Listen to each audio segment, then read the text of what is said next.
Hello, everyone, and welcome to Exploring Divine Resonance. It's our fourth week together. Our theme for today is the stages of consciousness, and I want to welcome everyone who is participating here in the Zoom room, as well as those that are participating on the simulcast on YouTube and who are listening in through the podcast. It's wonderful to be with all of you. If at any point you'd like to shift your experience into the Zoom room, which allows you to interact through the comments, through the chat, through the Q&A, and much more. There's the ability to download audio and video segments, receive the study guide a couple of days in advance, and so much more. You can go to exploringdivineresonance.com and add your name and email address. It's free to participate. Before we open to our theme today, which, as I say, is the stages of consciousness, and go exploring there, perhaps a few drawings and a little bit of exploring in some depth around the idea, and then we move into transmission and so on. Let's take a moment to formally open the circle together, shall we? Setting everything else aside, energetically, emotionally, physically, and otherwise. As always, please don't operate a motor vehicle or heavy equipment of any sort during this or any time we're together. As you may know, it's not safe to do so. You never know when you're going to drop out, or some people refer to it as going to sleep. And beyond that, why not give yourself one of the most extraordinary gifts you can, the gift of your own presence. With your eyes closed, breathing in and out through the nostrils, palms to the sky. If all of that is comfortable for you, as you make your way into the circle energetically and find that place that resonates most for you. Deep breath in and hold.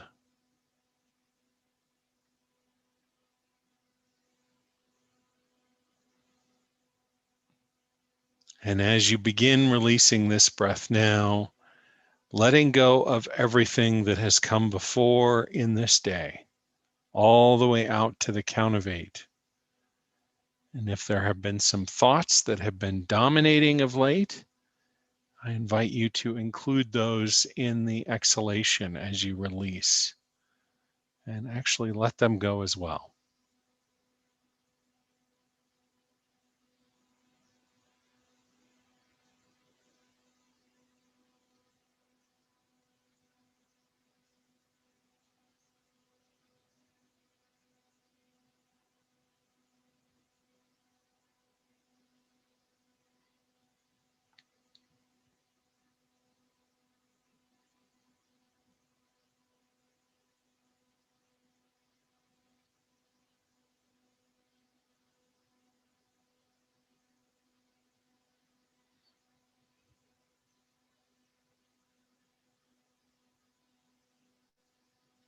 Another deep breath in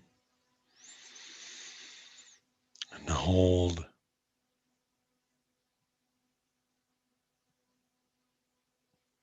And as you begin releasing this breath now, letting go of everything that has come before since we last gathered.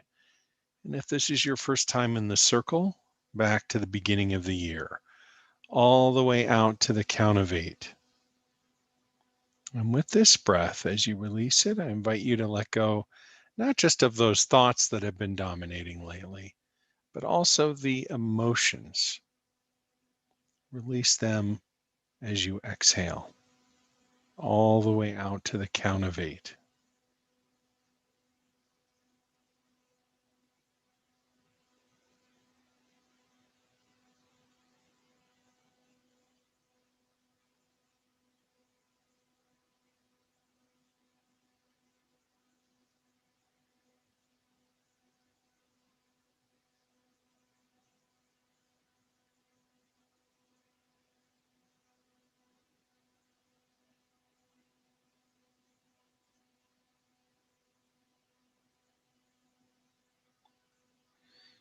And another deep breath in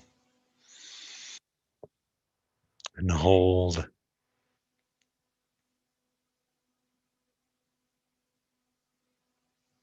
As you begin releasing this breath now, letting go of everything that has come before since you were born, all the way out to the count of 8. And with this, the dominant way of being, in addition to any thoughts or emotions.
Another deep breath in, hold,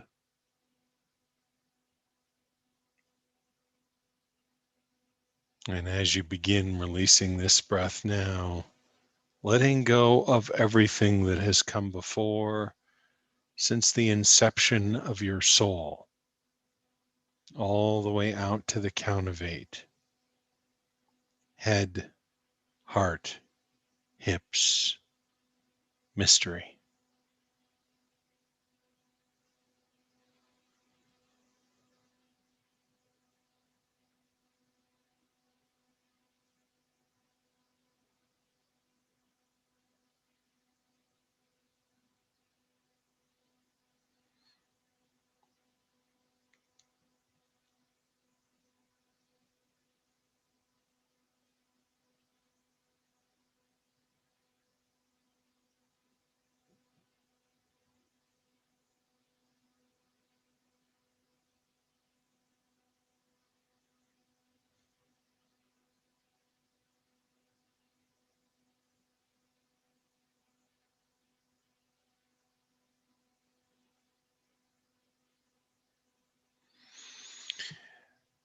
I've committed to be with the circle and the energy in the circle as it presents. And the way it's presenting today, we're not going to go into a long form divine connecting breath. So I'll just say this: if this is your first time in the circle, what we're about to do may not make a lot of sense. Maybe the things we do in this circle never make any sense. But if you'd like the longer expression of what we're about to do here, which in its longer expression is a bit of a guided meditation, you can go back to any of the earlier videos on my YouTube channel, and you'll see a form of divine connecting breath in longer expression. And if you'd like instruction on the universal plug and you're part of the class, the Zoom circle, you can go back to the first class in this series and look at the transcript for the Q&A of that first class, and you'll see someone asked about it, and I went into it in some detail there. Okay.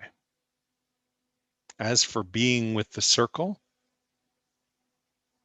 the river is flowing.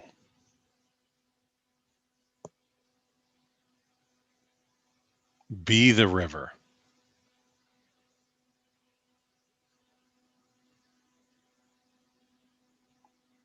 For whatever remains in separation I invite you to remove the universal plug. I'll do the same. And with your permission, let's begin.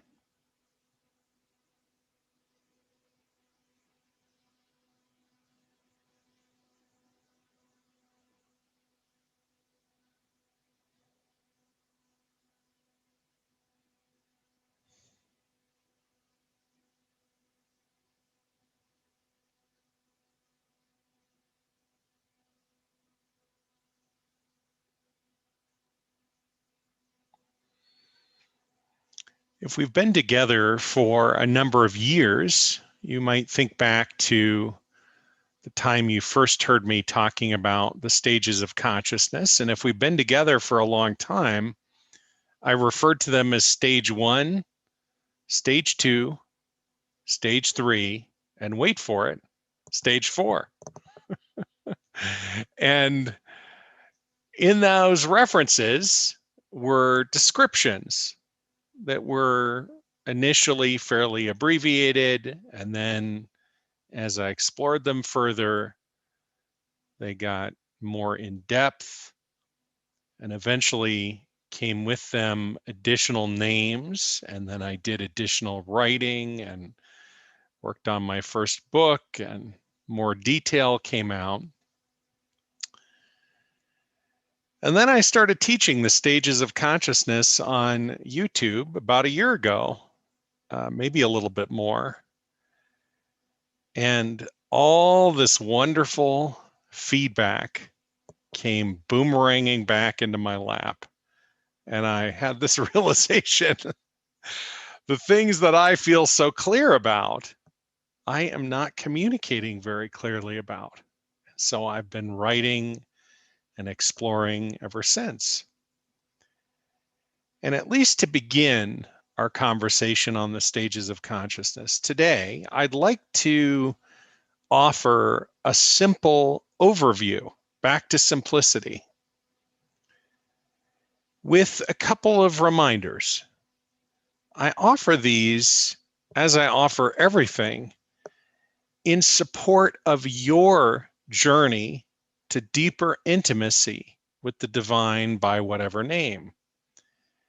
And if you've looked at the study guide for this week, the prompts, the questions, you'll notice that one of the questions focused on what do you notice relative to what might be referred to as the stages of consciousness. And I think that would make a fascinating conversation. I hope we get to have it together today in our third segment, in our Q&A section, which might not even involve any questions. It might just involve you sharing how you perceive consciousness. I think that would be a fascinating thing to open to as a circle. As for my own reflection on the stages of consciousness, initially, and I think I wrote about this today in my From My Heart, initially, I was especially curious about the movement into the space of surrender. And in particular, I was curious about what was going on within me. And of course, I noticed, oh, there's this interesting dynamic going on within me, lots of inner exploration.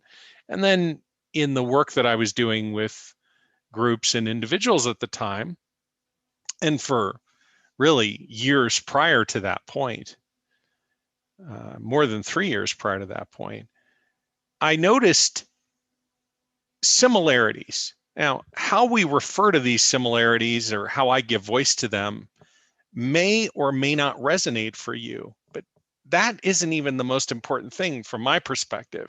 The most important thing, if I were to offer something meaningful to you, it would be that it supports you in your journey in consciousness, however you perceive it.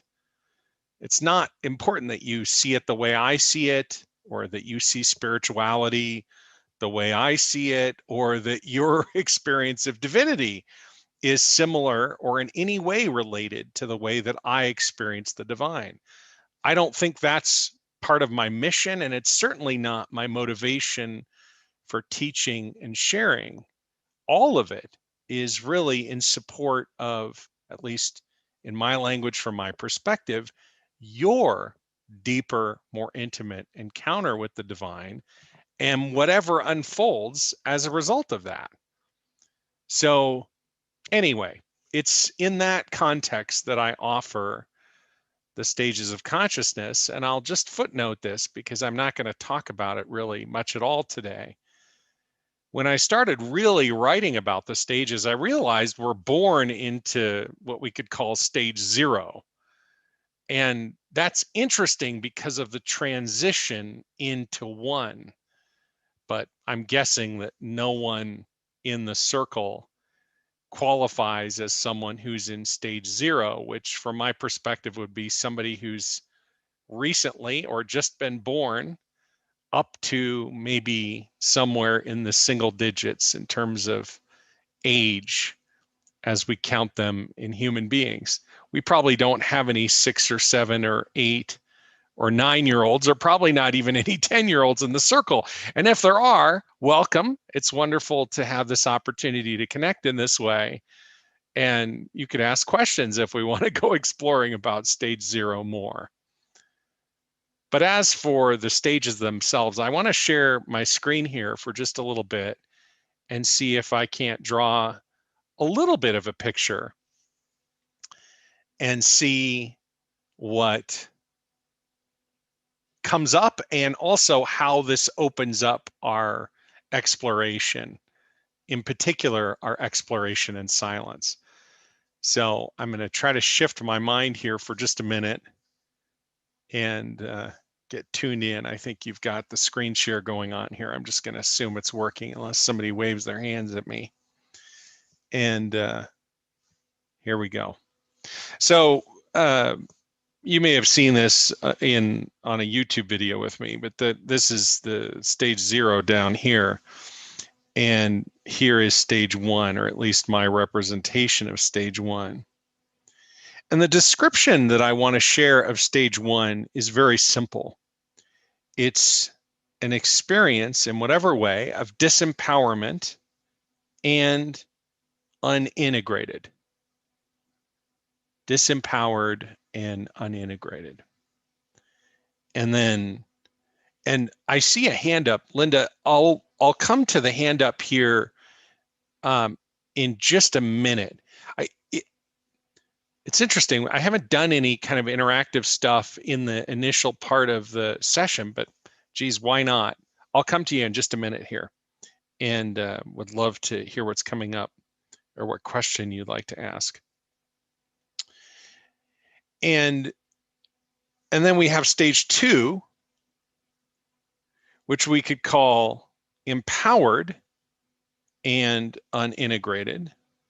I guess these would be plus marks. And then we have an experience of stage 3,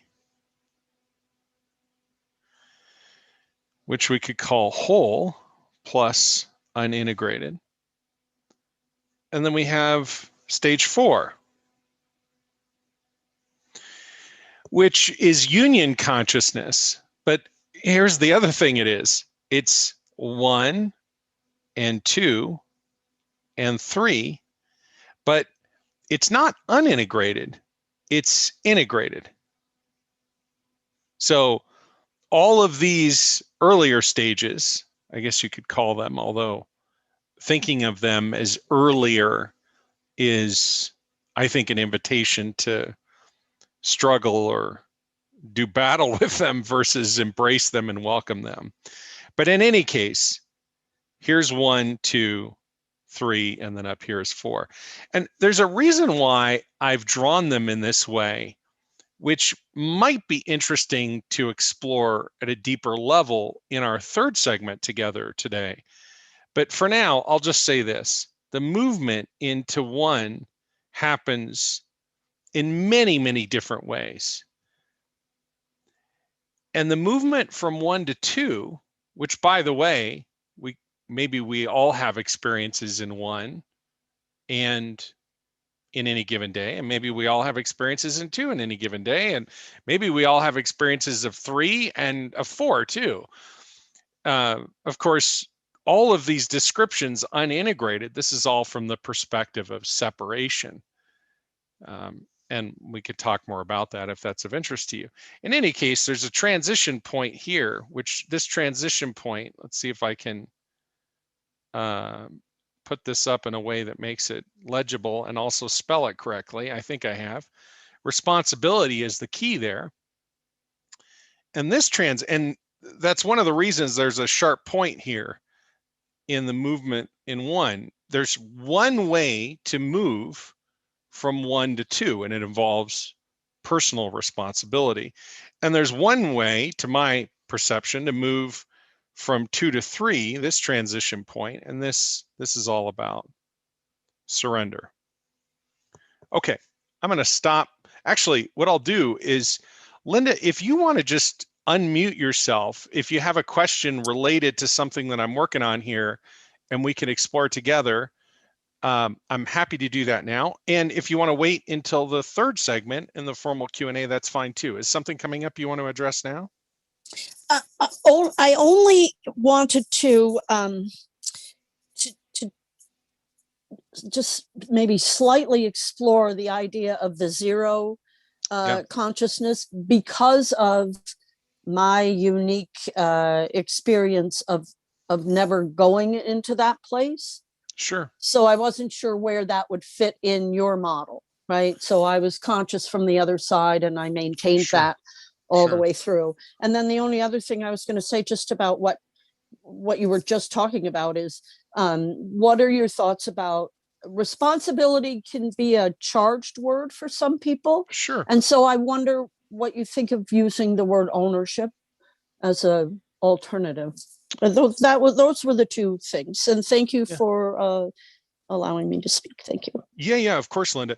So I'll just say this. It's my perception that we're all born into stage 0. Stage 0 being a dynamic where we're having some recollection or experience. It's difficult to call it a memory exactly, although, as you point out in your case, and I think there are probably some others as well, who have a conscious or had a conscious memory prior to, possibly even prior to conception, right?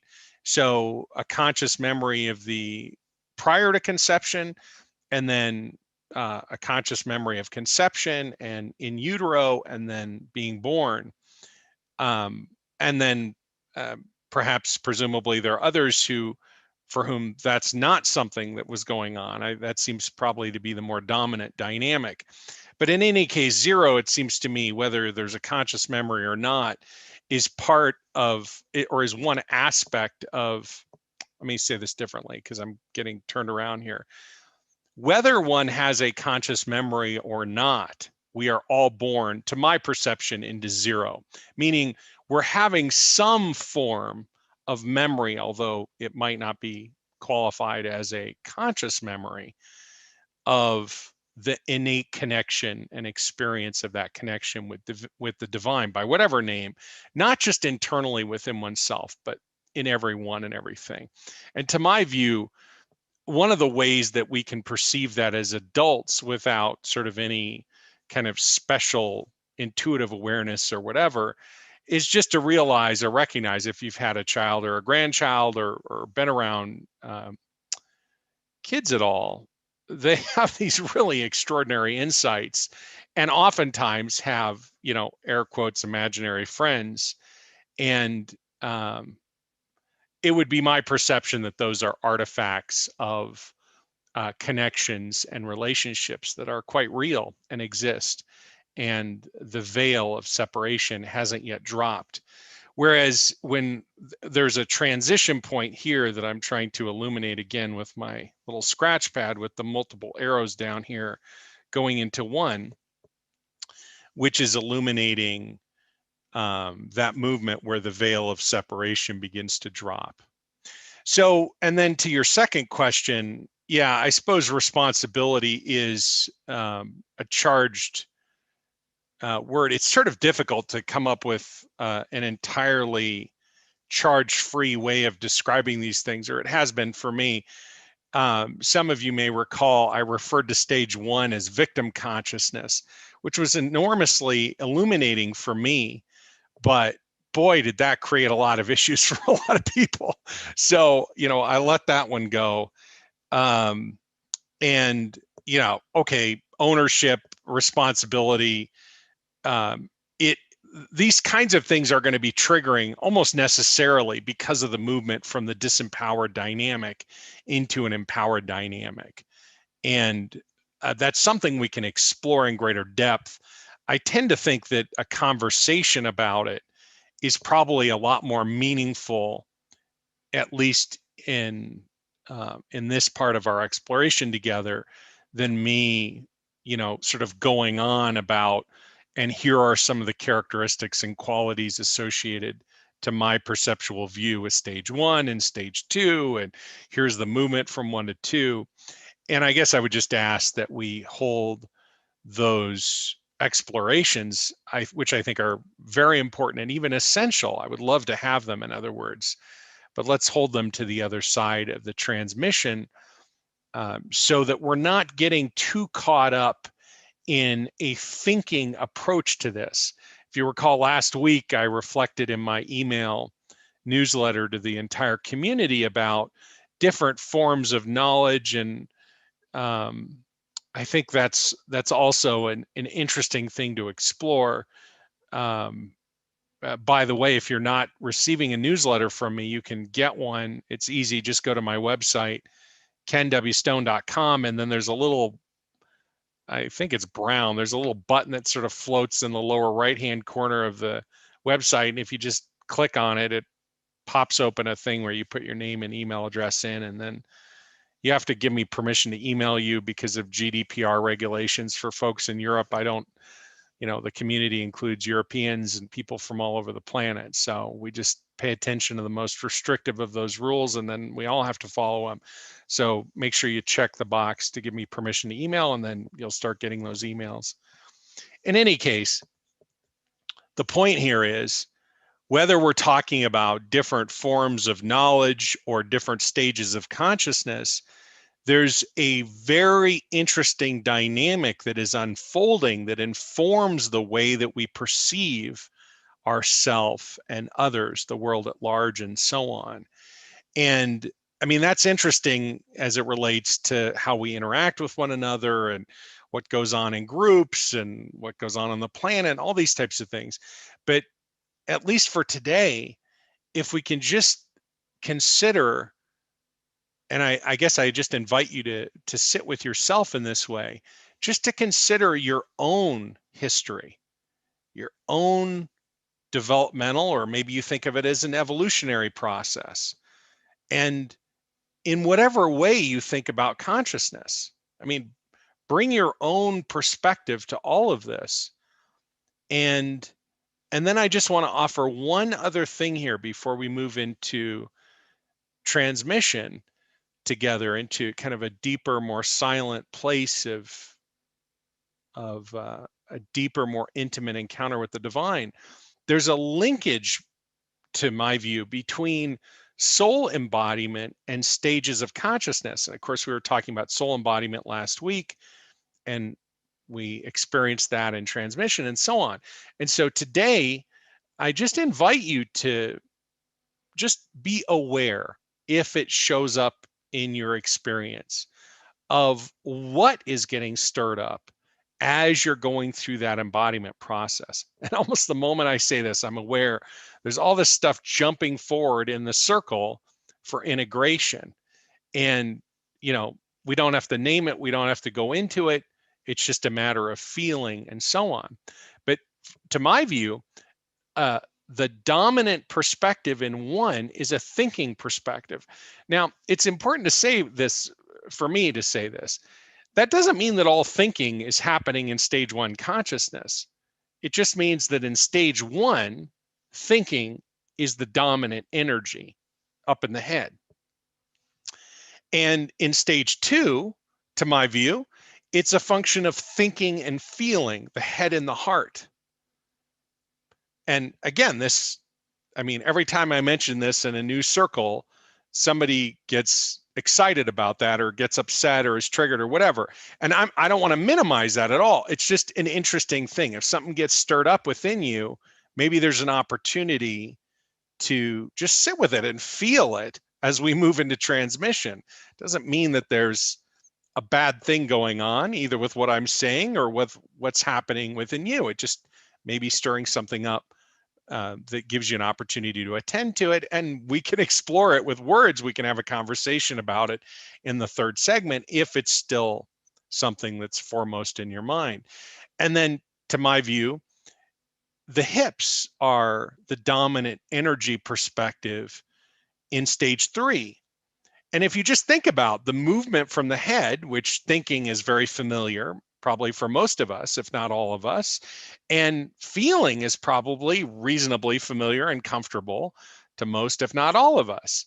But being, and especially being in the hips, well, there's probably a lot of unknown associated with that.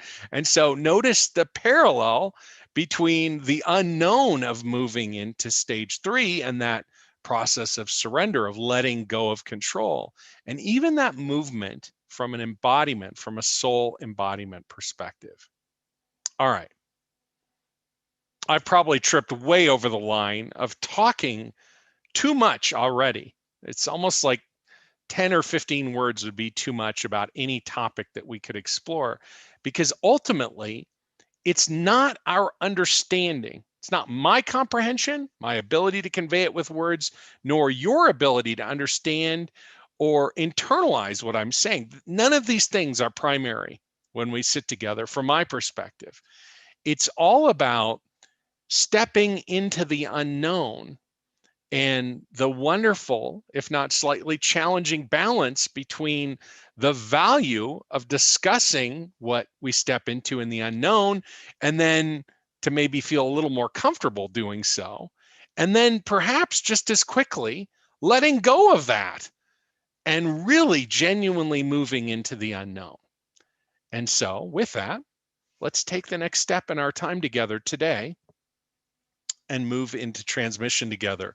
And so if you are concluding with this part of the transmission, I invite you to return the universal plug, knowing that the transmission will come to a close. Otherwise, let's continue on.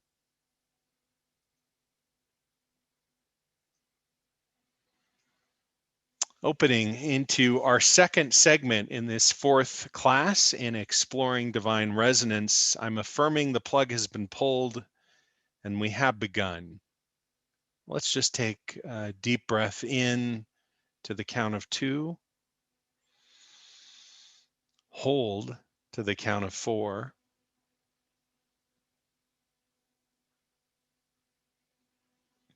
And as you release to the count of 8, let go once again of all the thoughts and feelings and even being that has dominated, even just in the last few minutes since we stepped into the circle formally together today, and open back into the unknown of embodied divine presence within you. As we once again descend from the crown to the root, but not just along the traditional chakras, though they're perhaps a meaningful reference point. If you don't know what they are, don't worry about it. It's not important at all. Beginning at 7 and moving lower, but not just at the chakras, the totality of your being, not moving on from, but expanding to include. As always, the invitation to feel fully and express whatever is coming up, emotionally, physically, and otherwise,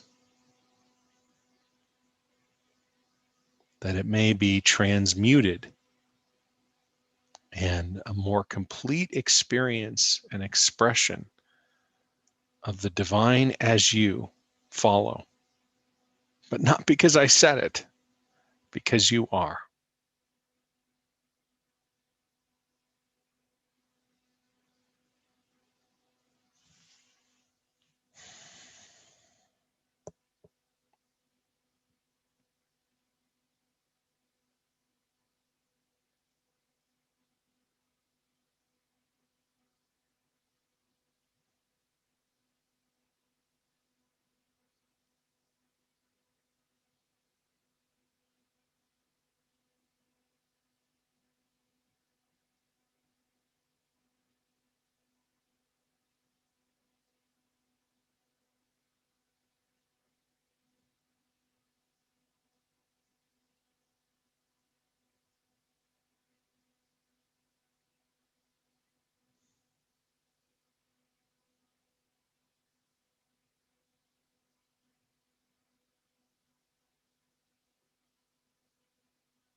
6.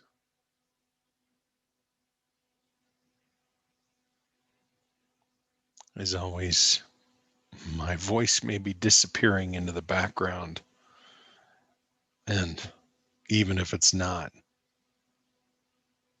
the primary pathway, the vector to divine presence, is not my voice. It already lies within you.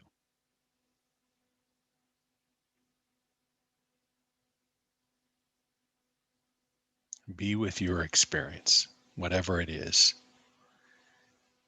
even if it is of a vast emptiness and nothing. Even if you feel nothing and nothing is coming up to be felt. 6.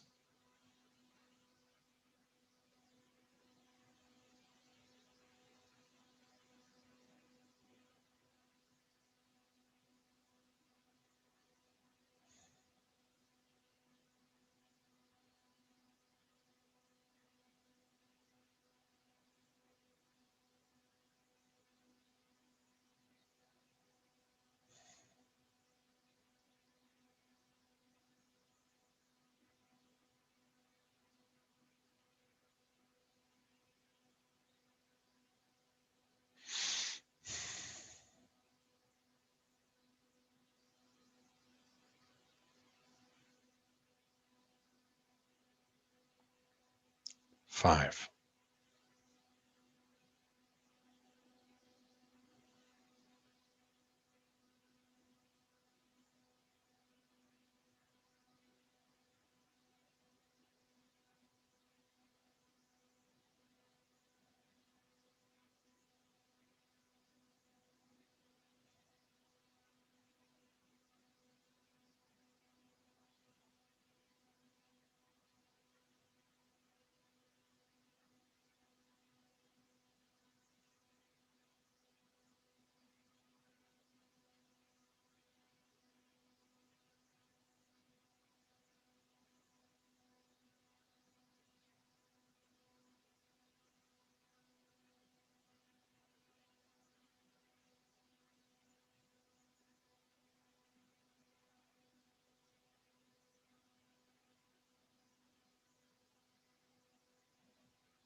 4.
3.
If any noise comes up, you can always remind yourself with each breath, you are connected to everyone and everything throughout the cosmos, the divine, the light, the twin frequencies, connecting into each of the smallest aspects of you. The divine is becoming you, and you are becoming the divine, and the river is flowing.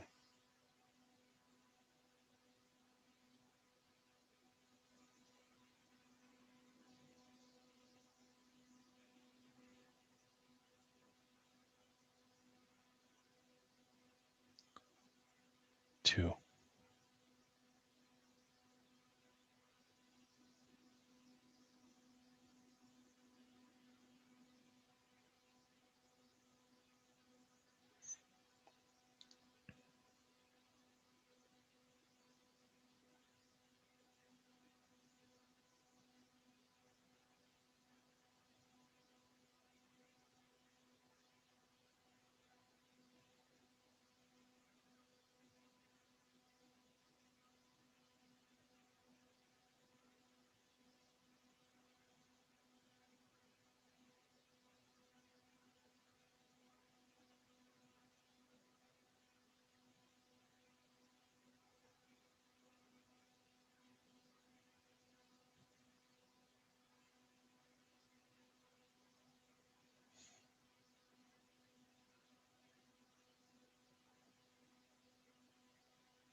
two,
one.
Beautiful. If you're concluding with this part of the transmission, I invite you to return the universal plug, knowing the transmission will come to a close. Otherwise, we'll continue on into our third segment together today, which is Q&A.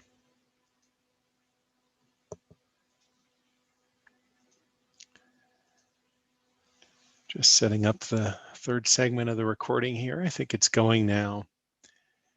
There were a couple of things that came up for me. Again, I'm just affirming the plug has been pulled if you're just tuning in here, and we have begun into the third segment. There were a couple of things that were coming up for me to reflect on just briefly before we open up the line. And for those of you in the Zoom room, it's just self-appointed. You just can unmute yourself, and if multiple people unmute at the same time, we'll take turns. But and if you're on the YouTube live stream, unfortunately, there's no way for those comments or questions to come through here. So I'll follow up with those and comment below. And again, if you'd like to be part of the Zoom room experience and asking questions and so on, the way to do that is to go to exploringdivineresonance.com and just add your name and email address. It's free. Okay, a couple things to reflect on here. One is, in the disempowered state is an experience of no control. However that plays out, however that's experienced. And in the empowered state is an experience of control. So that might be one way to think about the transition between the two. No control to control. And then fascinatingly enough, when we move into 3, we are consciously subordinating ourselves to divine will. So again, we're not in charge anymore, but now it's a conscious subordination to God. God's in charge, or the divine, by whatever name. So that's one thing that came up. Let me see, there was something else. Oh, I don't have it right now. It's okay. It'll come back if it's going to be part of our conversation. So if you have questions coming up, let's start with questions to begin, and then if there's anyone who would, once we've gone through questions, if there's still time and you'd like to reflect on and share a bit about the study guide prompts, things that came up for you around that, if there's time for that, I'd love to explore that as well. But let's begin with any questions in the circle. Just unmute yourself and start sharing or asking. I can. A question. Hi, Susan. So I'm not sure if I understand correctly. You'll correct me if I'm wrong. But so if I'm sitting in the circle and then things come up and because I'm sitting in the circle with you, things get transmuted. If I'm sitting and listening to the replay, things come up and can still get transmuted. So what happens if I'm sitting by myself, not in the circle, not listening to the replay, I'm just sitting by myself? Still it can happen. Because here's the thing, the transmutation is a function of your soul embodying, which is the natural state of the soul for each and every human being. So it doesn't require sitting in a transmission with me or being in the circle with me or listening to a replay for your soul to be embodied. We can just say, probably, if you're in the circle with me or in transmission with me, that's one of the things that's happening anyway, or being supported. So if you're just going through life and stuff comes up, you don't need to think, oh, I got to go put on a recording of Ken, doing soul embodiment to deal with this. You already have everything within you. In truth, in wholeness, the soul is already fully embodied, just as we're all fully enlightened, we're all in union consciousness. It's in separation that we have these other experiences. And I just want to comment what came up when you were saying that stage 1 is out of control and stage 2 is in control. Seems to me that control is an illusion. It's not real. Indeed it is. Well said, Susan. Yeah, both of these unintegrated experiences, out of control or disempowered, and in control, empowered, stage 1 and 2 are both unintegrated. That is to say, they're still in or from the perspective of the illusion of separation. And indeed, they are illusory, right? Things aren't happening to us beyond our control, nor are we creating everything that we're experiencing. Yet in those consciousnesses in 1 and 2, that's the experience we're having.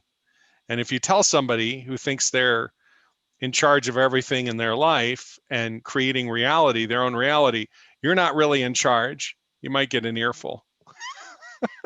I know I have many times. And that's fine. It's not, the point is not to be disruptive to those experiences. They offer profound gifts. The reason why I think it's interesting to discuss the transition points is, well, first of all, it relates to what's going on internally, right? So we can notice those transition points within ourselves. And inevitably, at any given moment on the planet, there are probably millions and millions of people who are ready to make those transitions. And so if there's a discussion going on about them, it's not even that. That's too heady. I feel called to discuss it, right? That's the bottom line. I feel called to discuss it. So if it resonates, great. And my very last comment is I'd love to know where Joseph is because I love those backgrounds. They're gorgeous. Oh, we'll have to ask Joseph that. You want to share, Joseph? This is the picture from Airbnb in close to San Diego, Southern California. Oh, wow. So it's a virtual background. Is that what you're saying, Joseph? Yes, correct. Yep, beautiful. Wonderful. Great question. Here we go with the community. I love it. Now we're opening up to another level of conversation. Thanks, thanks, Susan. Thank you. Yeah.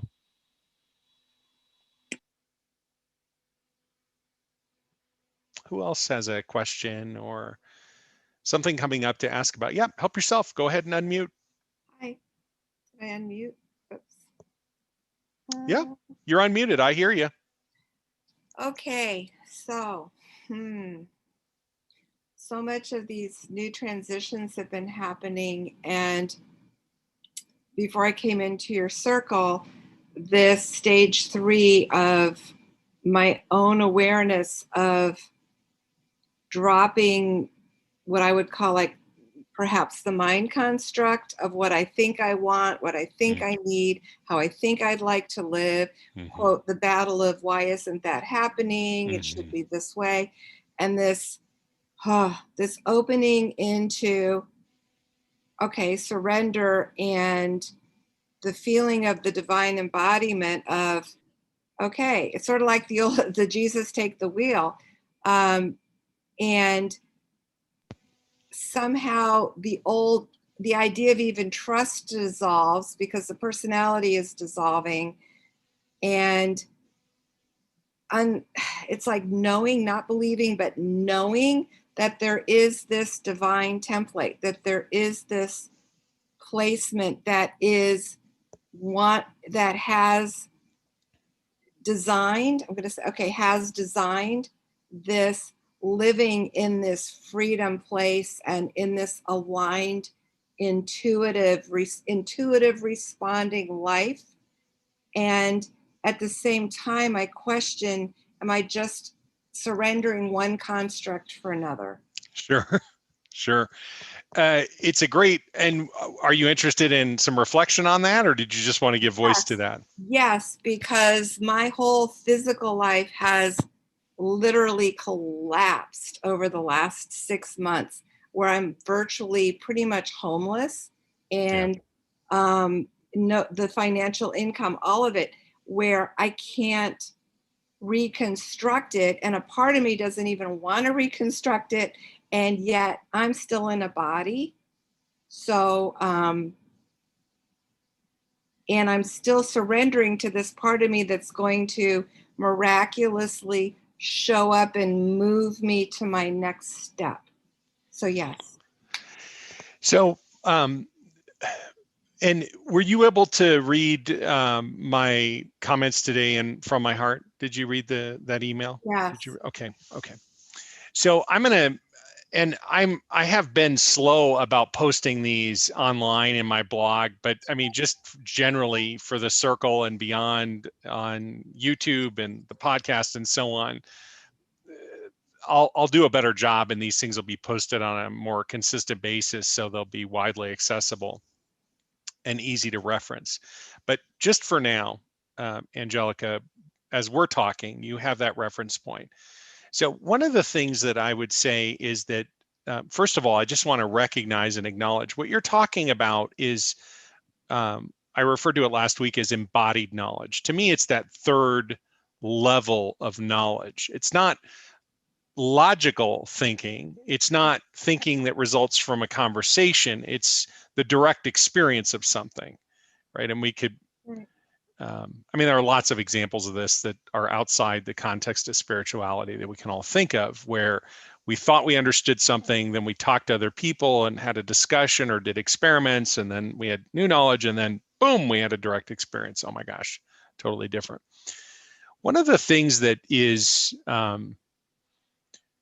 challenging about surrender is that when there are constructs of what it means to surrender or what will happen when I surrender, it can be very, very challenging to actually have the embodied experience that follows surrender, the true freedom. And what I mean by that is I'm just going to refer to my own experience of it, and that way, you can either identify with it or not. I'm not talking about you. I'm talking about my own experience. Is that fair? Yeah. So in my own experience, it's almost like I'm lobbing from stage 2. My stage 2 self is lobbing these balls into stage 3. When I surrender, I'm going to boo, and then I imagine something. I'm going to be free. I'm going to have, revenue is going to be flowing. I'm going to have income, blah, blah, blah, whatever the stuff is, right? And the risk associated with that, from my perspective, and certainly in my experience, is that the attachment to things being different than they are is the source of suffering. And to my view, the illuminated neon sign with an arrow on it saying there's control, there is the artifact of control. And so, I mean, the way I know that I've let go of control completely, that I've surrendered completely, is when I accept everything exactly as it is. So there's no movement towards a different experience. This is very hard to talk about. It's hard to conceptualize because I'm in it, so I get it. And okay. I'm like, and pulling it back to being able to really, really, really sit in it when the world is pushing the necessity of survival. And I know it's not just me. There's a lot of us beautiful light workers in this moment. So I'm hoping that this is picking up for some other people. And to really be able to just sit in it and keep allowing it to dissolve when the urgent button is go get a job, go get a place, move. Yeah. And I mean, one of the things about the experience that you're talking about that is difficult to navigate linguistically, from my perspective, is that sometimes there's this association with getting a job that looks like control, but may in fact not be. It's one of the things that is so challenging about what it means to surrender. So the question becomes, what is the motivation for action? In stage 3, it's not that there is no action. It's that there's no attachment. And that is a fine line and a razor thin line, especially if you're in the situation that you're in, right? How to delineate these experiences. And so, I mean, there are all these resources that, to my view, come into play, you know, things like what I refer to as the intuitive guidance system. That is to say, the sort of outward expression of the inner relationship with divinity that can help navigate some of those questions and help establish some sort of pathway to deeper clarity. We've been talking about that in the resonance community in our once a month gatherings there. We were just talking about it Monday of this week. And one of the members of the community from Australia rang in, who I've known for a number of years, who was actually at the first retreat I facilitated on the East Coast of the United States a number of years ago. And she was talking about how when we move into the bigger room, how we lose all orientation to what was true in the smaller room. And she was referring to the room size as one way of expressing that movement into the unknown, and articulating even that the physics of the new room was entirely new. So the old skill set, the old knowledge, the cosmologies associated with the old room, none of them apply in moving into the new, bigger room. Okay, but maybe all that does is just reinforce, and perhaps meaningfully so, reinforce the experience of, is it disorientation? Is it the uncertainty that comes with stepping into the divine mystery more fully? One of the things that I've noticed is that the things in the mirror, and I mean, you can define that however you wish. I tend to see things like money, relationship, and other things as aspects of the mirror that are reflecting, or let's just say amplifying, consciousness. So a great many people will look at money and say, money has an energy that I can master. But to my view, that's not the case. It's like saying physical health has an energy I can master. Very true from stage 2, right? Each of these things has distinct energies that can be mastered from a control perspective. But when we move into 3, they're amplifying the controlling perspective. And perhaps there's an invitation to a deeper level of transmutation, integration. And what comes in the surrender experience might be a dynamic not only of grace, but also of motivation and inspiration that is coming from a completely different perspective and motivation, if I can use that word. Right. I want to pause for a minute and see if anything that I'm saying is resonating with you right now. Yes. And what's happened in the human experience of me is that it's been a very prolonged not feeling the inspiration of Right. the direction of the new. So it feels like I'm sitting in I've gotten where I don't go into the loss of the old, but I'm sitting in the space and trying to not say now what. It Right. seems to be a little expanded for me there. Right.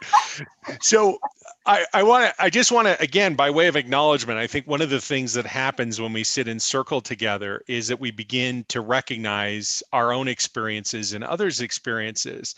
And I have a tendency to want to stay away from trying to recognize that too much, because then we can get into distorted motivation for, here's why I'm speaking, I hope it serves others. And I always want each of us in the circle to be in our own experience, not concerned with anyone else in the circle, not concerned with anyone else in the world, just present with our own experience. I just want to feel that inspiration. And yeah.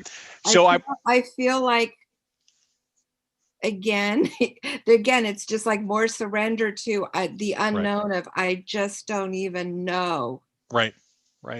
What is coming in, and aware that I haven't felt like the new system yet. So the thing I was trying to say, sorry for the long windup, is that in our movement, and I'm going to kind of shift gears here, there are kind of two contexts from my perspective, right? There's this inner experience of divinity, and then there's this experience we have as spiritual messengers. They're really just two aspects of the same thing. But I've recognized in working with and teaching messengers for a long time now, many, many years, that as messengers, we encounter the call, the divine call, in three distinct ways, and only in three ways. And one of them, you might be interested to hear, is the divine pause. And the second is we seek structure, right? And structure is another way of saying control. We move into control, right? We might seek structure in the form of being certified in a modality or certified in someone's cosmology, or right. It's a way of creating something that is known in the context of the vast unknown, which creates some comfort to the separate self. And then the third thing that happens in response to the call is we step into the divine mystery. We let go. And sometimes one and three have an intimate relationship with one another. And in my own experience, one can happen, the pause can happen from a place of overwhelm. Oh my gosh, I don't know what to do. But it can also happen as the wind stops blowing, the current stops moving in the ocean, everything is just still and nothing is moving. And I can think of many times when I have had that experience and I have shared your request. God, just give me some motivation. Let's get going. And what I've come to realize, which is a difficult thing for me to appreciate all the time, is that there is so much going on in the divine pause that I am not consciously aware of. And it will conclude when it concludes, if it concludes. It's another invitation to deeper presence, which isn't much in the way of structure in the unknown, but perhaps a way of validating the experience of being paused. That's very helpful. Thank you. Beautiful. Thank you, Angelica. I'm so grateful for your questions and your presence. And I don't know that I said that to Susan earlier, but I'm feeling the same way, Susan, about you and truly about everyone in this circle here. So thank you for adding your voice and reflecting on your experience. Another chance here if anyone else has any questions coming up, a question or even more than one question potentially. And you just unmute yourself if you're ready. Hi, I just have a quick question. I'm listening carefully to what you're saying, but did you say there were three ways that we encounter the divine? There's three. That we respond to the divine call, Annie. Yeah. And those three ways again are the pause, we seek structure, and then we go into the unknown. I've never, ever worked with a messenger that hasn't responded to the call into the mystery in that way. And I hope it's okay that I say this, Annie, as a member of the Resonance Institute, your membership includes access to spiritual messenger mastery, embodying resonance, and embodied messenger mastery. And in order, those are embodying resonance is the first of those three. It's the third in the messenger in spiritual messenger, blah, blah, blah. It's the third in spiritual mastery, but the first in messenger mastery. So you'll see those concepts explored there. And then they'll be deepened dramatically in messenger mastery and explored even more fully in embodied messenger mastery. If you're looking for references for deeper structure, classwork around that, and so on. Not trying to cut you off, just pointing those things out to you. I was just saying, like the structure would be like you're saying, the training that you take on to how you respond to the divine call, how you're going to express. But I see what you're saying. I can go back and listen. I can get some things from what you're saying. And so that's. Yeah, it's a bit of a paradox, right? Because I'm saying there are 3 responses to the call of the mystery, and then I'm pointing out structure that I've offered as a way of navigating that, right? And I want to acknowledge that, and I want to be clear. The structure that I have offered is not a roadmap to what to do. It's to the being experience of the divine mystery. Okay. That makes sense. It's a conversation about a transitory awareness that has meaning in the experience of the mystery, but that must be jettisoned. It must be abandoned. So it offers, for people that have engaged in it, the feedback I've had is it offers some comfort in the sense that there's validation. It offers practice and conversation and transmission in support of that experience of moving into the mystery. And then the point is we let it go, right? Instead of holding on to it. So Okay. just to be more complete with that answer. Okay. I'm trying to just go into the unknown.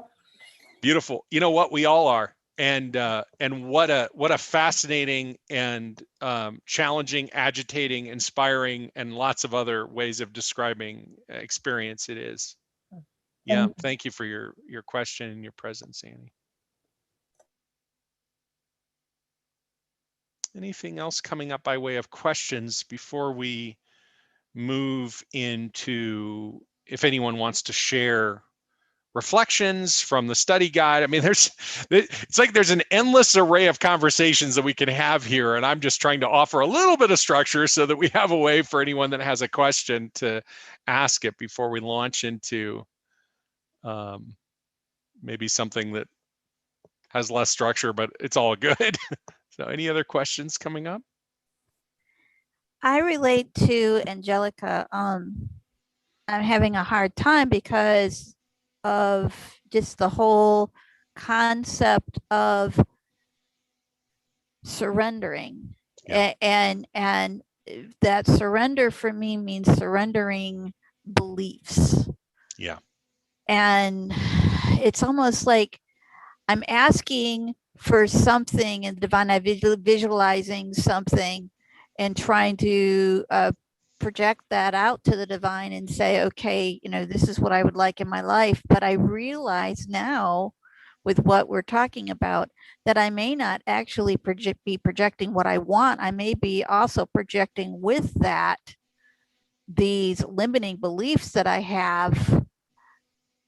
So the divine is going, okay, you're saying you want that, but yet you're questioning whether or not you can even have it or are worthy of it. Can I jump in, Brenda, and Yes. just offer something? So one of the things here is what I'm hearing is the math of trying to solve how can I get this right? And I may not be hearing what you're saying clearly. So I just want to check with you first. Am I hearing that right? Is that, I understand I'm speaking metaphorically, but am I getting correctly how you're feeling about this or how you're engaged with it? Well, like an example, I live paycheck to paycheck. Sure. And there's a delicate balance going on Sure. with that. And so if an expense comes up that I am not expecting, sure, that tips the scale, which means now I'm having to give up something in order to handle that expense, and trying to throw that balance in there. So there's a part of me who's wondering, am I throwing out to the universe while I'm saying I would like to be an abundant person? Is there another person in me who's another belief in there saying I'm not worthy of that? And all of that stuff that came from, parent, teacher, trainer, whatever, that is hidden somewhere in there, and I don't realize that that's there. Right. Yeah. Okay. So let me try to answer this question really cleanly and easily and simply. Let's see if I succeed, if it makes sense to you. So in stage 2, the answer to those questions is yes. There's definitely something that needs attention, and there's part of you that's creating this experience. Okay, full stop. Now, in 3, the answer is no.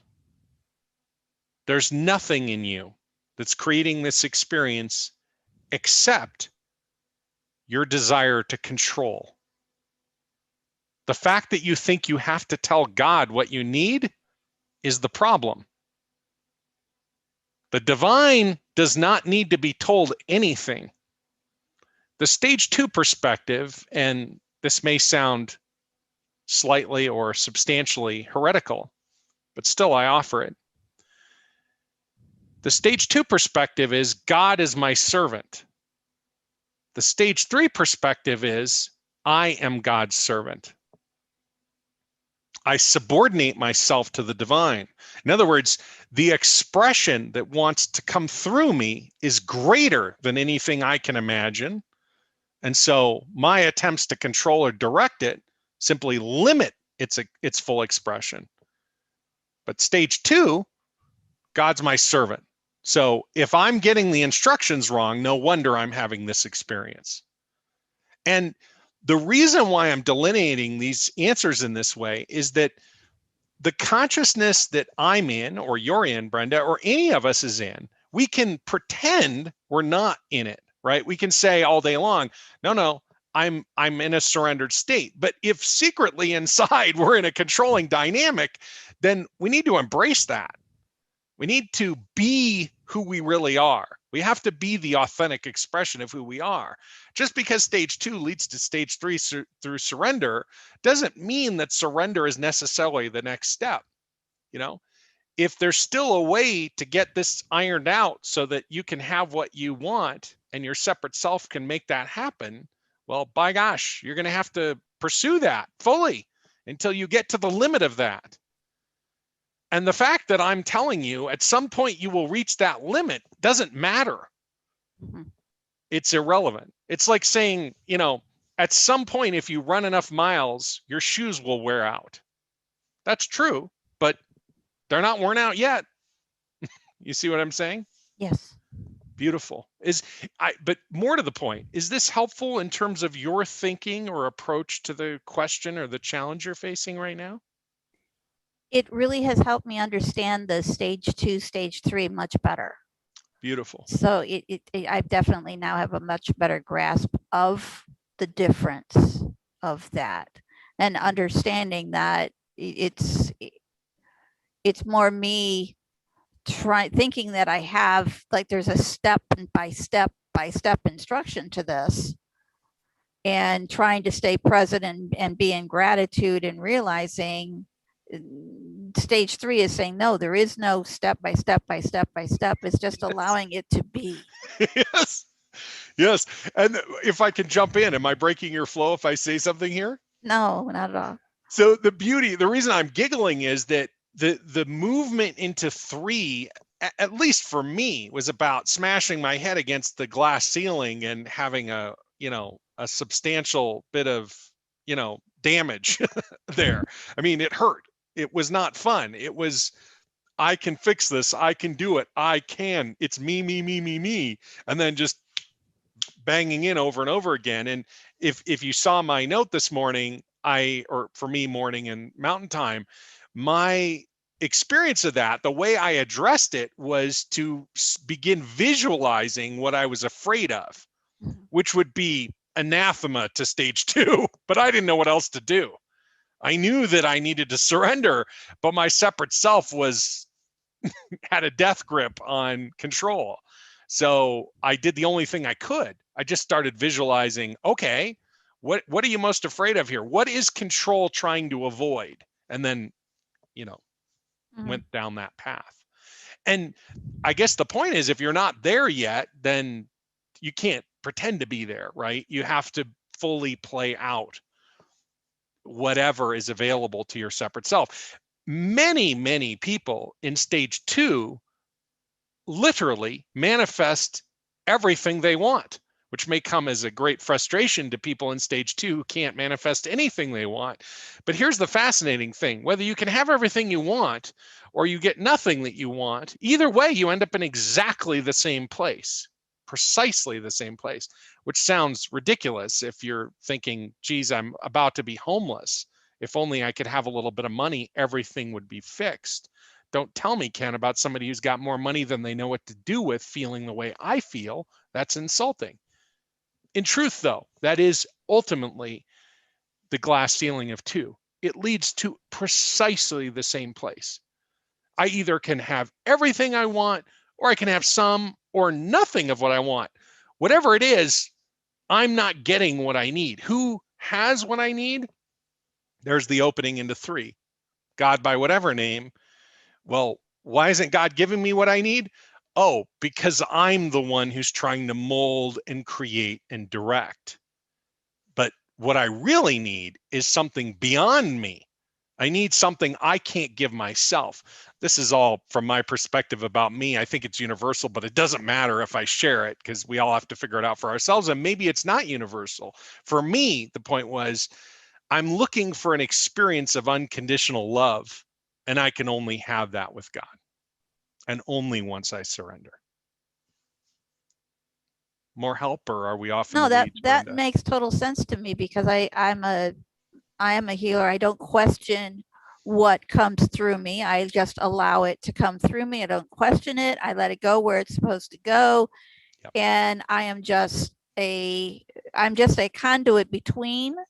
So I don't question any of that, just like I don't question the powers of gemstones and the vibration and all of that. I don't question that. I just know it is. And if you believe it is, then it is. I really do believe in the whole idea of intention. So yeah, this totally makes sense that there are certain things in my life I am willing to surrender to and don't have any issue with that. And then there's other things that I go, but yeah, wait a minute. What you're talking about is this beautiful / frustrating thing that is true for many, many healers, right? Which is, I do miracles for other people, but it's a mess for me. Oh, what's going on? What am I doing wrong? And the answer from my perspective is so simple. What happens when you're facilitating for other people? Do you have any attachment? No. Exactly. And the problem is the stage 2 mind says, oh, that's about letting go of the how, but not the what. Right? But actually, when you're healing, when you're facilitating, are you concerned with the what or the how? No. Right. That's surrender. But it's not an intimate experience because you're not attached, because it's some random person.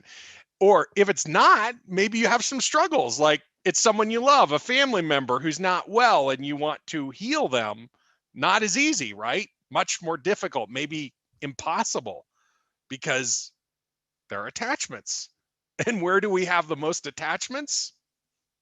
With ourselves.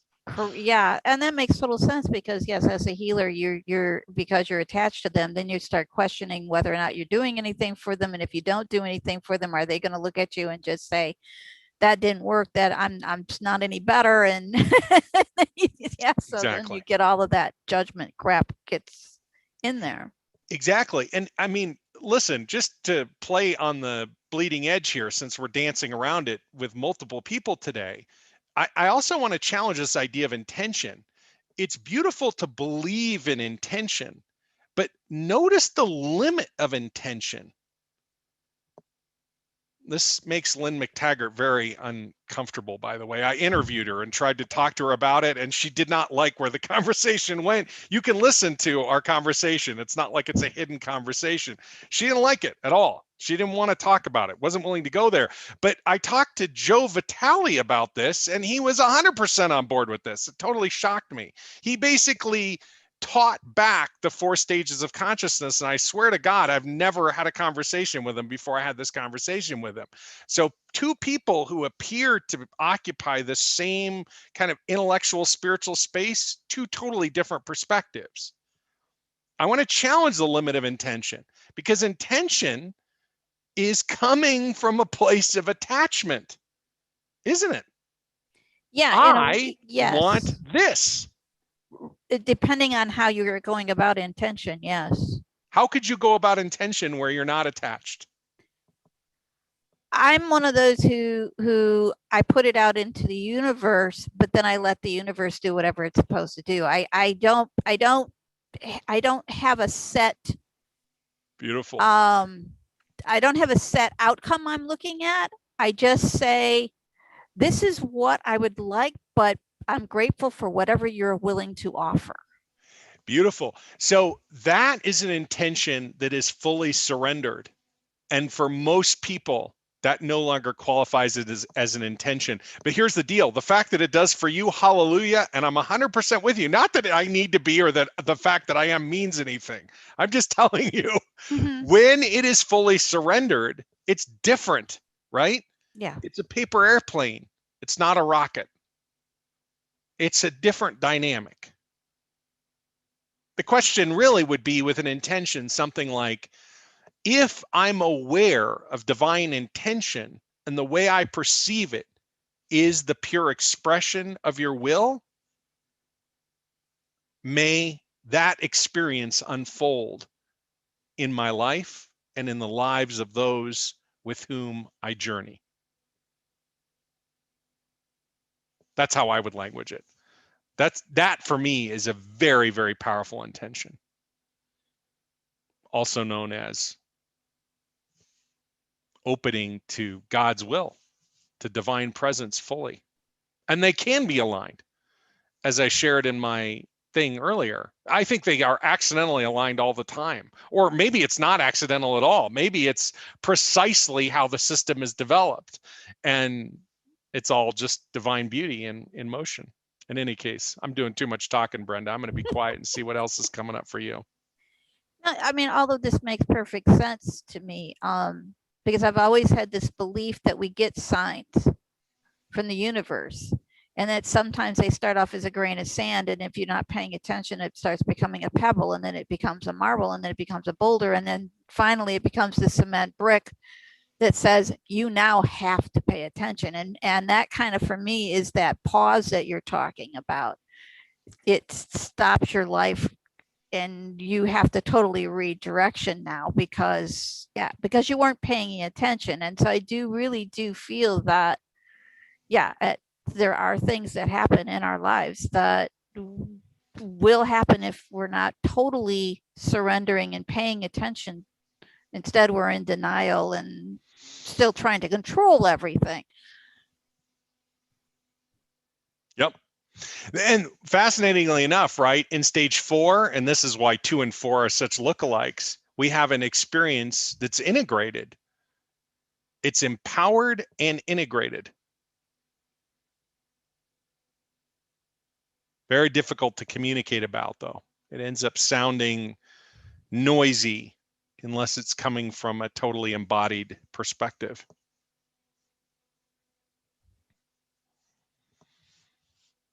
Beautiful, Brenda. Anything else coming up? Nope, that's it. This has been very, very helpful. Thank you very much. You're very welcome. Thanks for being here and for your questions and your presence and so on. Let's toss it out to the group again. Are there any other questions? Oh, Joseph's got his line open. What's coming up for you, Joseph? I really like the word you use, responsibility, as a breaking point. But maybe there is a good way to understand the word without, I'm not gonna control, I'm gonna be responsible. Is there something about that? Because for me, long time responsible was something I would avoid because the baggage behind that. Then I look at it, maybe it's simple ability to respond, which could be welcome in any case. Very interesting. Yeah, beautiful reflection, Joseph. Beautiful, right? The ability to respond, to be present to whatever is coming up and to be fully present with it. That would be an extraordinarily integrated experience, an embodied one. Beautiful.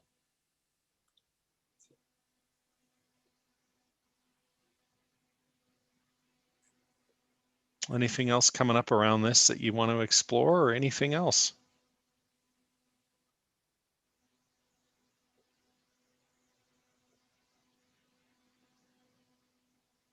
I have a question, Ken, Yeah, about go ahead.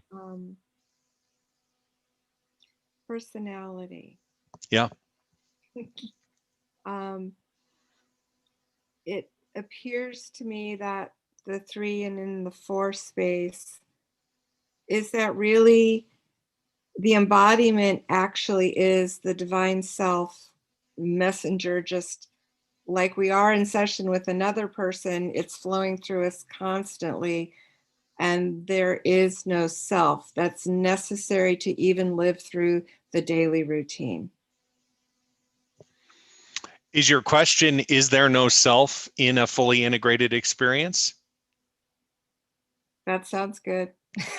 I think there's still very much a self in an integrated experience. That's my experience of it. And I even think there's still a personality. It's just integrated.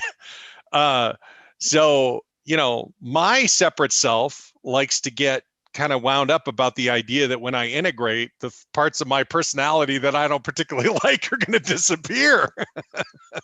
But I don't think that's true, actually. I think in my integration, I'm learning to love all of me in the same way. That could be an entirely interior exploration that includes no one else. And it might be an interior exploration that includes everyone else. And either way, I'm learning to love all of me. Okay. So I know there are plenty of people who make comments about personality disappearing and so on. And it just doesn't make any sense to me, but that doesn't mean I'm right. I'm just telling you how I perceive it. And the answer is still we have to love all of it because it is. So yes.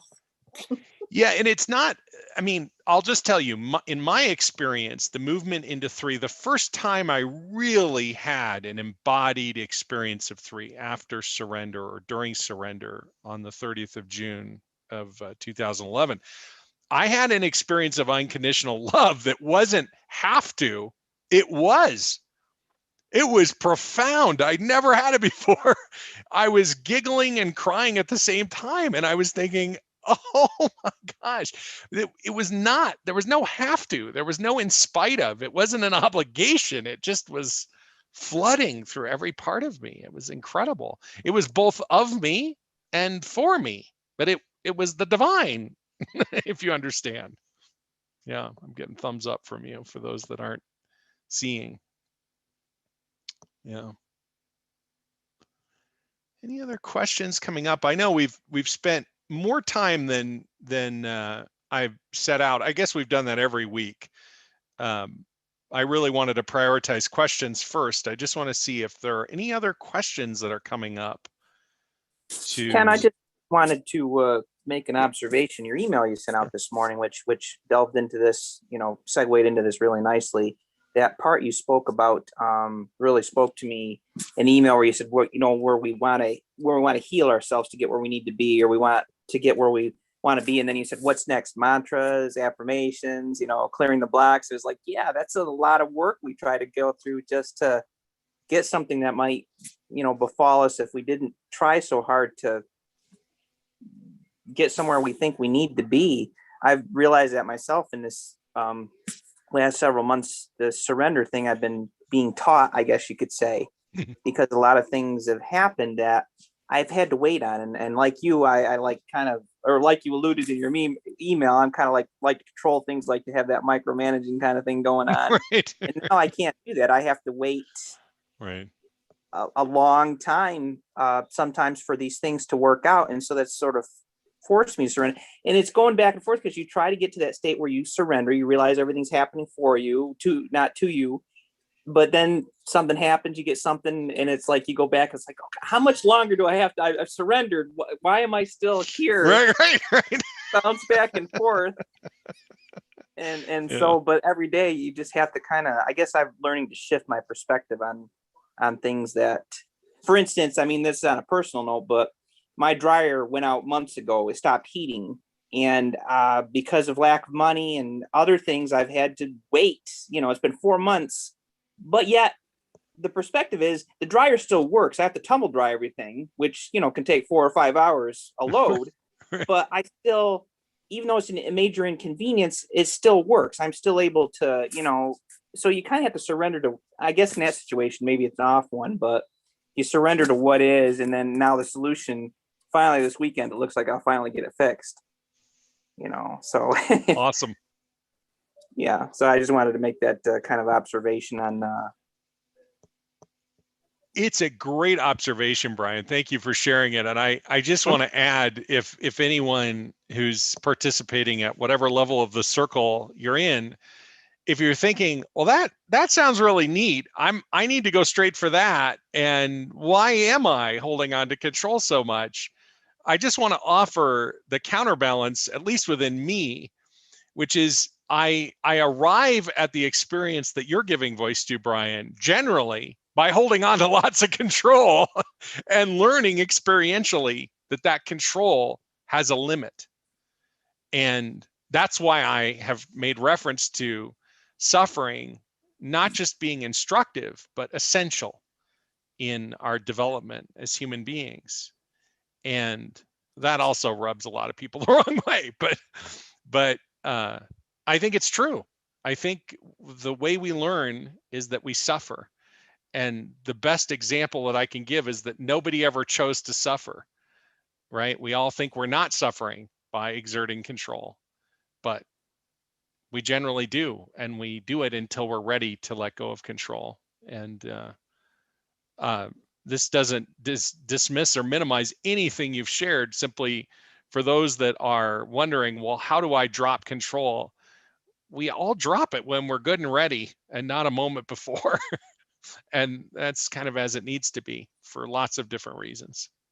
Well, thank you, Brian. Well, you're right there, because so, you know, that segue into suffering. I mean, the more we control things, we do it out of fear, we do it to think we're safe, but the more control we exert, the more the weight, the more we actually suffer, because we have to micromanage everything. Everything has to go, all the details have to be resolved that we could let go, and it creates headache, stress, anxiety, and stuff. I mean, you had mentioned your visualizing process of like being homeless, and I had something similar happen in these last months. Not homeless, but what would happen if I run out of money? I got to do something to make money, and I got to a point where I didn't have any money coming in, and I had to surrender to that. And lo and behold, everything still worked out. As a matter of fact, the money started coming when I stopped trying to figure out or do what I thought I had to do to make the money, which created more suffering and stress, by the way. And it took me, you know, I had to go against myself and do something I didn't want to do, you know, and stuff. So, you know, it all ties in. It all makes sense. What you're saying really does. It's brilliant. I'm so glad that you gave voice to this, Brian. The other thing I don't want to step on you. Is there more you want to share? No, I just wanted to, like I said, you know, your stuff comes in layers there, and it's like, it's just perfect because it layered right into what I'm going through, and it gave voice to and more reason. You know, we're not all supposed to see what the reasons are and stuff, but yeah, it does help. I mean, the control and stuff aside, to sort of see the grand scheme of things sometimes, to get a little glimpse, to know that, you know, this isn't all random and chaotic, that there is something to it. Yeah. Brilliant. Yeah. One of the things I wanted to add in here is that there are lots of voices that are giving voice to the experience of I'm unable to create what I want. And I will tell you, having worked one-on-one with several people who could create anything they wanted, there's a parallel experience to this. And I want to give voice to this because inevitably, there are people at whatever level of the circle who are having that parallel experience. And if you're in that spot, you may be thinking, well, I don't want to speak up right now because, you know, my problem isn't that I can't have what I want. I can have anything I want and still I am unfulfilled.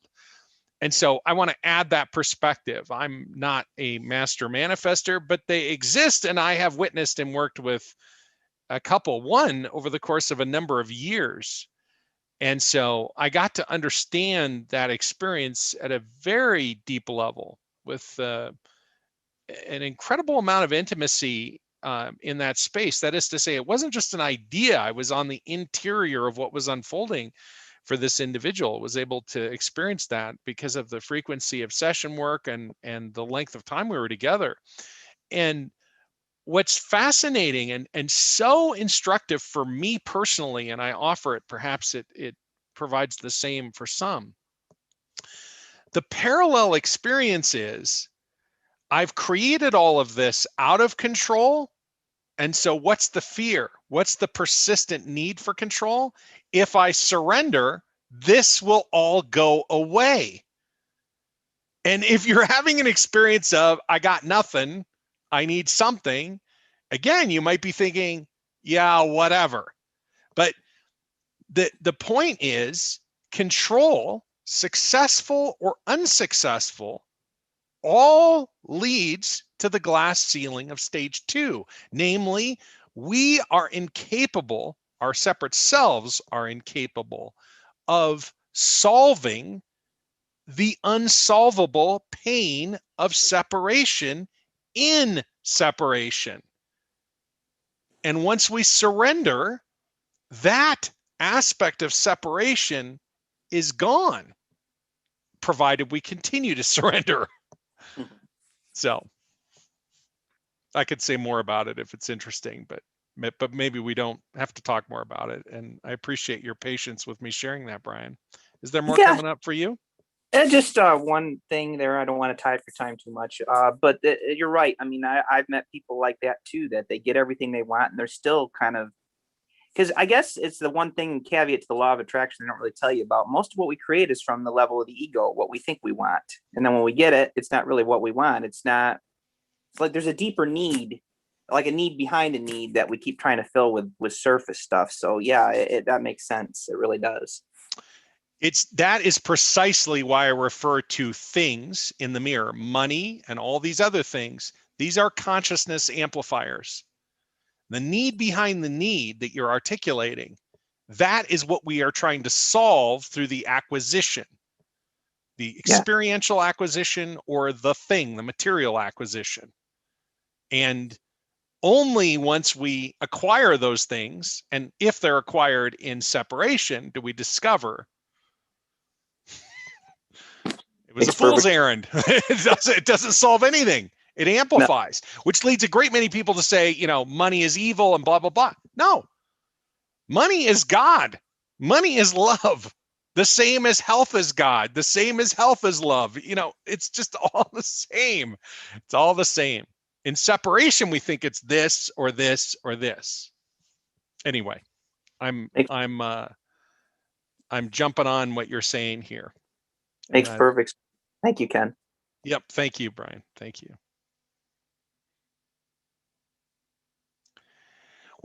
If there are other things coming up, please unmute your line. The conversation, it feels really meaningful and important.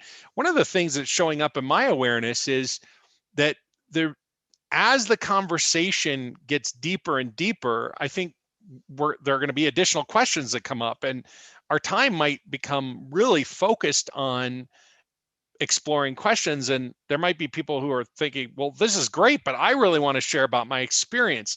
And maybe what we do then is take a week and open to that, a reflection. Here's what we've done so far. Here's what's been journaled about. And the focus of that week is we open the circle, we sit in transmission. There's no topic per se. And then we just open and reserve the bulk of our time, or at least more of our time, to offer that. So we'll see how that unfolds. But I want to acknowledge that I keep saying, if there are more questions, but we're going to get to a point here shortly where we wrap the circle up, and then if you were waiting to share, you might think, but I want to share, and I would love for that to be available.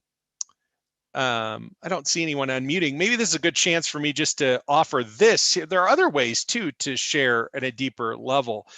And I talked a little bit about this last week. With your permission, I want to share just a little bit about this Resonance Institute membership and one other idea I had.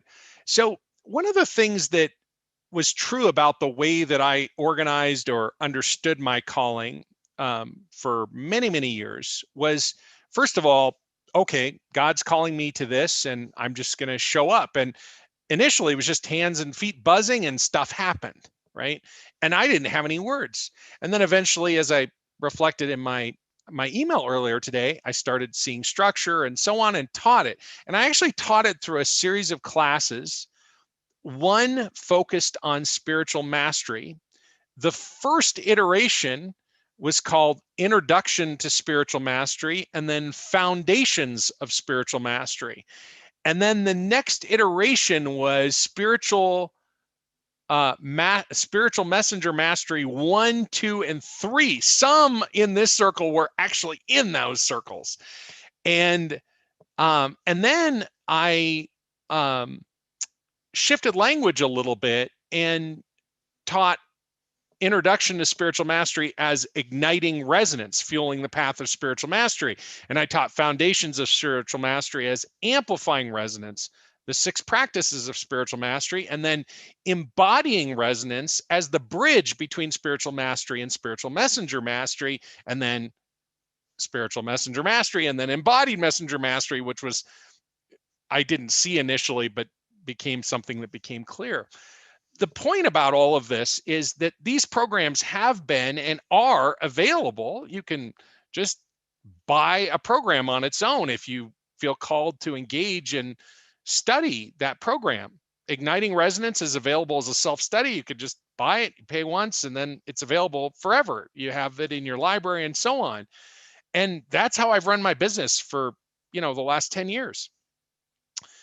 But this past fall, I really felt guided to offer something that would create accessibility that included everything. Because in addition to those programs, I've done other things like the Sanctuary, which I've been doing weekly since January of 2011, I think. And that was exclusively for graduates of Foundations of Spiritual Mastery and then graduates of Amplifying Resonance. And I mean, for years, there were topics that would come up and I would reflect on them, but also for years, it's been almost entirely in silence and really profound work supporting integration. But you had to be a graduate of Foundations of Spiritual Mastery or Amplifying Resonance to get into it. And then, it had a monthly fee or an annual fee associated with it. And then a year ago, I started doing the deep dive virtual retreat, which was my first foray into Zoom, and that had a monthly fee associated with it. And then the Resonance community, blah, blah, blah. Anyway, the point is Resonance Institute membership offers for $97 a month, at least that's what it is now, something that if you did all those individually, you might spend $10,000 or $15,000 up front plus hundreds of dollars a month to get, but now all of it is $97 a month, and gone is the sequence. In other words, all the programs are there, the sequence is there, but you just pick what you want and then you do it. And in the meantime, I'm live every week in the Sanctuary, every other week in the deep dive. And I mean, the conversations that we're starting to have today, this is like just barely scraping the kind of conversation, the surface of the conversations we have in the deep dive every other week. And every other Saturday we get together and either do a transmission or have another Q&A. And these things are just marathon, extraordinary conversations. And the deep dive is just one thing that's part of Resonance Institute membership. So anyway, the point is, if you feel called to a deeper level, I was born in 1970, and I remember the 80s when there was like, join the CD club, and, for a penny you got it, and then you went to collections because you didn't keep up, and they were like trying to charge you on a regular basis, and nobody ever would cancel your credit card, and it was like this huge nightmare. That's not my goal with Resonance Institute membership. My goal was to create a predictable way to get whatever you want that was accessible financially, and maybe I succeeded, maybe not. I'm certainly open to feedback. The point is, that's all there. You can be an annual member and save 25%, whatever resonates with you. You can go take the programs individually, or we can hang out here and do a free class on a weekly basis. Whatever we end up doing together, I just want you to know I'm grateful for the opportunity to go exploring. And if you're interested in the membership option or these programs individually, you can always go to resonanceinstitutemembership.com and see the details and the links to the individual programs and all of that. And of course, I'm happy to answer any questions that anyone has. The other thing that's happened in this circle is that I've had people say, look, I really want to be part of this circle, but I don't want to do this for free. I want to pay you.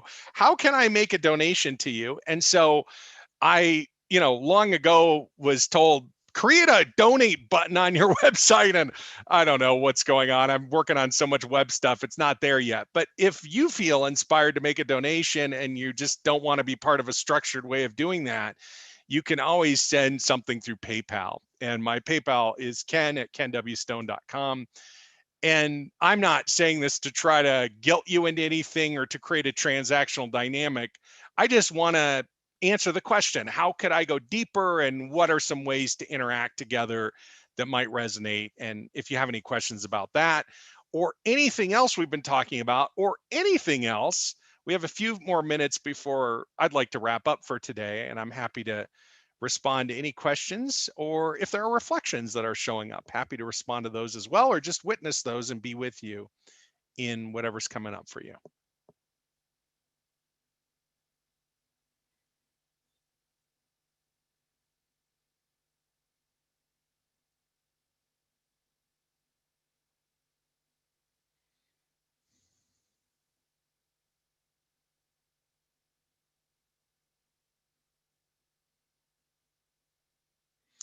It's so funny because when I teach in my normal way, it's on through a program called Instant Teleseminar. And I can say, press *2 to raise your hand, and then it's really easy to see. And it also makes it easy for a participant. Oh, I press *2. That means I want to talk. But in this circle, at least so far, I'm just, and this is what we do in the deep dive, I just say, just unmute your line and go, which might be kind of like, do I do something now? What's happening? But definitely, if there is something coming up, now is the time. You can just unmute yourself and share, ask, reflect. And I just want to say, don't hold back. I mean, whatever's coming up for you, it's something, if you feel drawn to share, give voice, ask about it. I mean, by all means do. I think the more vulnerable and authentic we can be in this circle, the more powerful the experience for the individual who is being authentic and vulnerable. And also, though I don't want the motivation to go this direction because this feels distorted to me, but it benefits everyone because it invites everyone in the circle to a new level of vulnerability and authenticity. And for everyone, then something even more profound begins to unfold. It's very much along the lines of what we've been talking about with regard to the stages of consciousness. And it's an experience we can be having collectively and individually at the same time.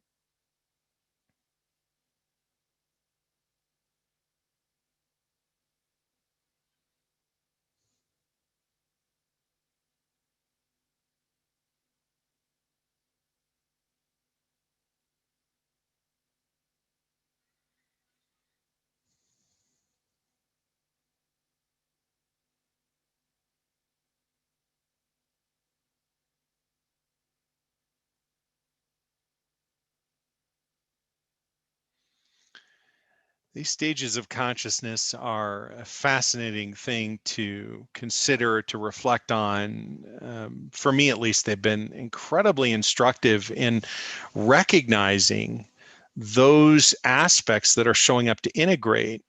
One of the themes that seems to have shown up here in our interactive time together today is this, what's going on in 3. And it's really fascinating because it's not just that there's this movement from 2 to 3, we surrender and then, boy, that's it.